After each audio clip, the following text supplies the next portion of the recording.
বিশ্বকাপ ফুটবল যতই কাছে আসছে ততই বাড়ছে উত্তাপ। সমর্থকদের মধ্যে প্রিয় দলের পতাকা ওড়ানো, জার্সি পরা নিয়ে শুরু হয়েছে উন্মাদনা। বিশ্বকাপের এই উন্মাদনাকে সবার মধ্যে ছড়িয়ে দিতে পুরান ঢাকা থেকে বের করা হয় র্যালি। অংশগ্রহণকারী দেশগুলোর পতাকা আর বিশ্বকাপের থিম সঙের তালে তালে এই র্যালি প্রদক্ষিণ করে ঢাকার রাজপথ।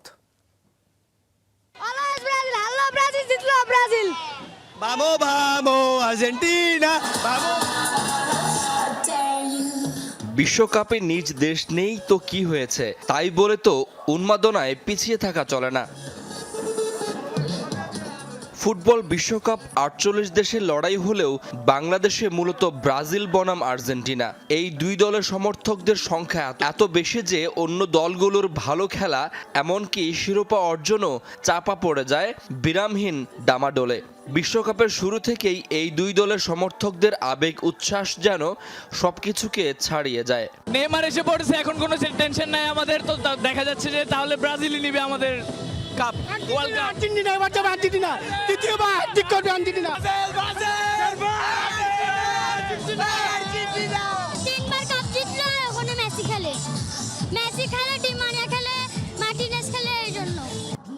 বিশ্বকাপ ফুটবলকে স্বাগত জানাতে প্রতি বছরের মতো এবারও র্যালির আয়োজন করে কিশোরলয় যুব সংঘ।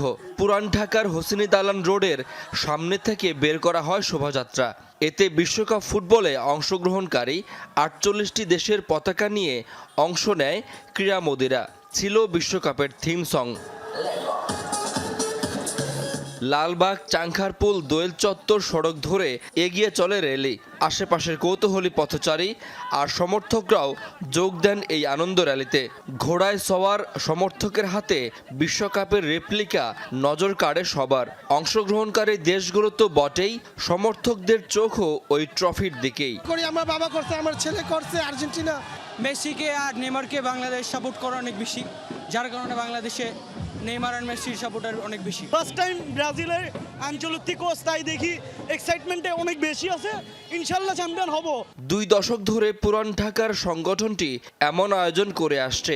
খেলার উন্মাদনা সবার মাঝে ছড়িয়ে দেয় তাদের লক্ষ্য ও উদ্দেশ্য। আমরা গোল্ড কাপ পছন্দ করি, ফুটবল ক্রিকেট যাই, একতাও হয়, এই সবাই মিলেমিশে ইউনাইটেডও হই। ২০০৬ থেকে আমরা প্রত্যেকবারই এই মিছিলটা আয়োজন করে যাচ্ছি, প্রত্যেকটি ওয়ার্ল্ড কাপে। টিএসসি মোড়ে গিয়ে শেষ হয় বিশ্বকাপ র্যালি। ১১ জুন থেকে শুরু হওয়া টুর্নামেন্টে নিজ দলের সাফল্যই এখন সমর্থকদের একান্ত চাওয়া। প্রত্যাশা পূরণ না হলে অপেক্ষা বাড়বে আগামী বিশ্বকাপ পর্যন্ত। এদিকে রাজধানীর লক্ষ্মীবাজার এলাকায়ও ফুটবল বিশ্বকাপকে স্বাগত জানাতে র্যালি করেছে বিভিন্ন দলের সমর্থকরা।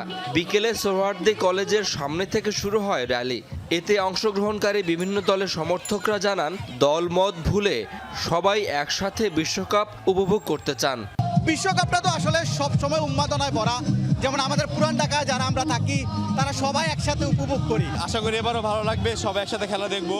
এটাকে আমি আনন্দ হিসাবেই নিব এবং এটার জন্য যেন আমাদের কারোর মধ্যে সম্পর্ক নষ্ট না হয়। আমরা তো ওইভাবে পর্যন্ত উঠতে পারি না, তো এর জন্য আমরা সবাইকে নিয়ে একসাথে উদযাপন করতে চাই। এটাই হচ্ছে আমাদের। পুরান ঢাকার বিভিন্ন সড়ক প্রদক্ষিণ করে আবার সোহরাওয়ার্দী কলেজের সামনে গিয়ে শেষ হয় র্যালি। শাকিল হাসান, যমুনা নিউজ, ঢাকা।